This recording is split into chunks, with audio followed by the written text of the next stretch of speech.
नमस्कार दोस्तों, बहुत बड़ी खबर है पावर स्टार पवन सिंह और टुनटुन लाल यादव के फैंस के लिए।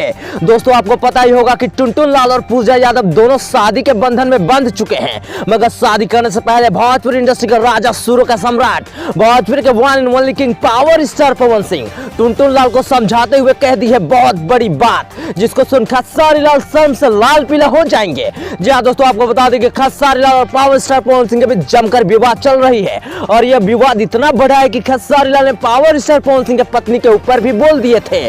विवाद इतना बड़ा था कि खेसारी लाल यादव को पावर स्टार के सामने पावर से झुकना पड़ा था। और दोस्तों आपको पता ही है कि टुनटुन लाल यादव खेसारी लाल के लिए जीते हैं और मरते हैं, और उन्हीं के शादी में खेसारी लाल नहीं पहुंचे थे। तो अब पावर स्टार पवन सिंह जो कि भोजपुरी इंडस्ट्री के पिता है, तो उनका समझाना जिम्मेदारी बनता है। इसी पे पावर स्टार पवन सिंह ने टुनटुन लाल को समझाते हुए कहा है कि शादी करने के बाद कहीं तुम भी खेसारी लाल की तरह नीच हरकतें न करने लगना, स्टेज पर चढ़कर 9 महीना में सोहर मत बजवाने लगना।